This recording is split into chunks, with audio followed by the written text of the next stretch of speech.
Should the Broncos move their stadium out of Denver? This is your Denver Sports Daily for April 2nd. The biggest stories, the latest news. It's Denver Sports Daily.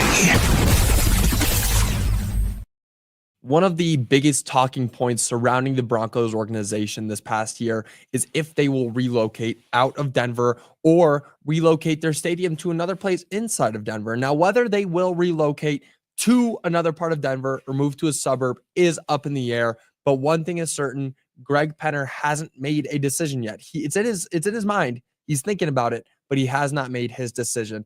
Now, Penner met with media on Monday at league meetings, and he floated a few ideas, including moving to Aurora, Lone Tree, and staying in the Denver metro area. He, quote, "We haven't ruled anything out. We're still looking at the current site, other sites around Denver, Lone Tree, Aurora. We don't have a set timetable for making a decision," Penner said. Now, would moving out of Denver be a mistake? Not necessarily. It's not like the team would rebrand and move to Alaska. They're not changing what they are. Like they're still going to be the Denver Broncos no matter what they do. They would just move to a different part of town. That's fine. Plenty of teams already do this. Now, where they, take the name of the city, but they're actually located in the suburbs. San Francisco does it. New York Giants, New York Jets, both of those teams are located in Jersey, but they're not going to be called the Jersey Jets. That doesn't sound as good. That one actually does sound all right. But no, that doesn't happen. The Dallas Cowboys do it. Teams do this.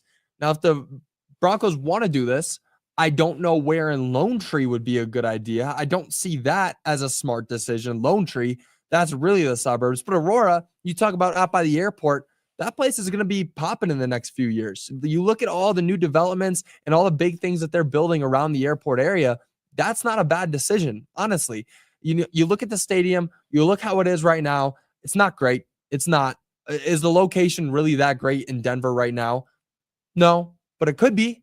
It could be with this whole giant, redevelopment thing that they're doing outside of Ball Arena and rebuilding that whole area, taking out that parking lot and putting in new, a small city almost around it.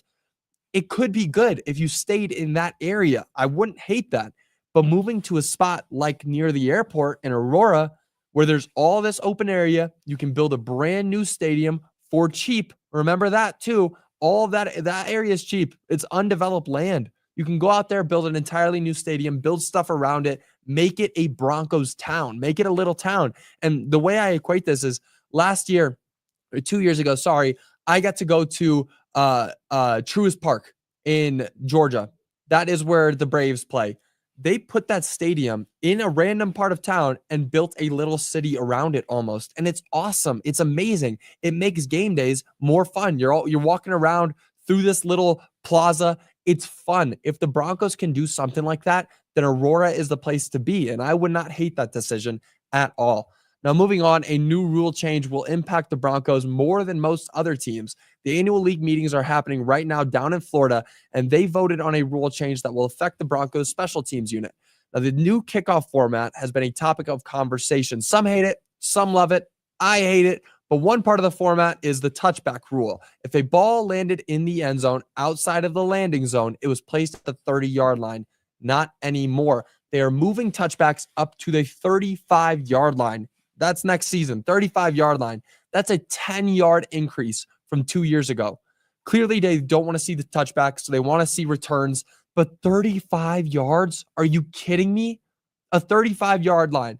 That's where you're starting the ball if you get a touchback. This isn't going to help the league, I don't think. It really won't. There's still going to be more touchbacks than returns. But the reason this affects the Broncos so much is because they had the 12th highest touchback percentage of the league last season. They were up in that upper percentile. They had a lot of touchbacks that they were kicking. In fact, the league overall had a 64% touchback percentage. That was last season. You're not going to really see much of a change, I don't think. Honestly, 5-yard increases are not going to stop teams from just booting it. They don't want to see returns. Teams don't want to see returns at all. You can do all this, but risking injury is never going to overcome a touchback. Never. This may be good news, though, for the Broncos again. Marvin Mims is one of the Broncos returners, and he was ranked 11th amongst all players in average return yards. So if they're really trying to get rid of touchbacks and kick it to the guys on the field, Marvin Mims being back there is a problem. He's great. Now, the dynamic kickoff is definitely an interesting topic. I still prefer the old kickoff formation. I hate this new stuff. It's a bad change. It's not good. It's not changing anything that people actually want to see. There's no actual real change. Nobody asked for this. Nobody wants to see this. It's just not good. And I hope that something like this, if it doesn't work and they're still seeing touchbacks, I wouldn't be surprised if they go back to the old kickoff. I wouldn't. Now, moving on, the Nuggets lost the Timberwolves yesterday, and honestly, the game of the year. But wow, I could just talk about this game forever. How much more does Nikola Jokic need to do? He put up 61 points, 10 rebounds, 10 assists, the highest scoring triple-double in history. But it still wasn't enough to beat the Timberwolves as they lost 140 to 139. 6 games in a row, the Timberwolves have now beaten the Nuggets. They completed the season sweep over the Nuggets. This game was insane. Insane. The Nuggets held as much as a 16-point lead, but they still sent it to double overtime, and still they weren't able to beat the Wolves. Now, what's worst is that they had a lead with no time remaining, but Russell Westbrook fouled Nickeil Alexander-Walker on the last shot to give him 3 free throws to end the game. Russell Westbrook, what the heck? Listen, first of all, I want to say this first. I love Russell Westbrook. He's a great player, but you live by Russell Westbrook, you die by Russell Westbrook. This guy is one of the best players of all time. Honestly, one of the best players in history. He should know what to do in these situations. He had the ball. The Nuggets were up 1 and they had a fast break. Why the heck would you go for a layup and then miss it? He missed a layup when they were up 1 with 7 seconds remaining. That's insane. It reminded me a lot of Torrey Craig in that Game 7 versus the Utah Jazz. If you remember that back in 2020, Torrey Craig had a fast break layup when the Nuggets were up 2 and he missed the layup and they had a game winning shot chance. Luckily, they missed it. This time it didn't end so well. You got to know you are a veteran in this league. You hold the ball, you bring it inside, whatever, run around. You make them give you free throws. You're up 1 with 7 seconds remaining. Don't try to ice it. Don't go for 2. Waste some time. Take the foul. You know that, Russell Westbrook. You know that. And then you go out there and you foul the 3-point shooter to end the game. It's just terrible. It's terrible all the way around. Now, with that, the Wolves completed the season sweep. Again, they've won their last 6 games against the Nuggets, and they proved that if they match up in the playoffs, it will not end well for Denver. It won't. And I'm sorry that I spent most of this time talking about how poor Russell Westbrook played in that last 10 seconds because it overshadows how well Nikola Jokic played. 60, 10, and 10. Are you kidding me? How much more does this guy have to do to be MVP?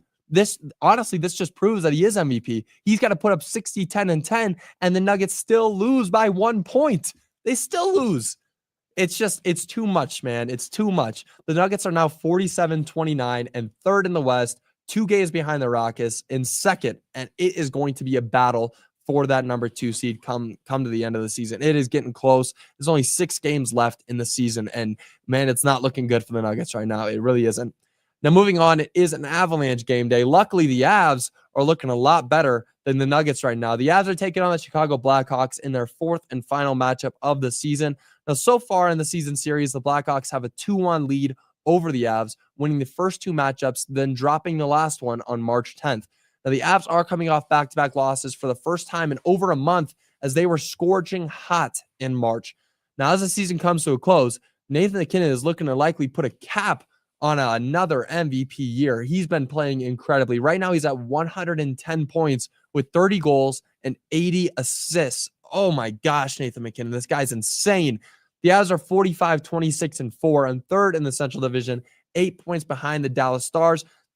Might be getting a little bit too close to the end of the season to get up there and take over the Dallas Stars. It doesn't really look like that's going to happen, but they can end the season on a high note going into the playoffs with some wins. Now, they are heading into tonight's game as 1-point favorites, and that game will begin at 7:30 p.m. It's definitely going to be a lot of fun. The Avs have just been rolling. They were so hot in March. After the, Four Nations face-off, they had those first 2 losses, and then something kicked in with them. It really did. They kicked it into gear, and they were winning. They won so many games. They were just hot, hot, hot.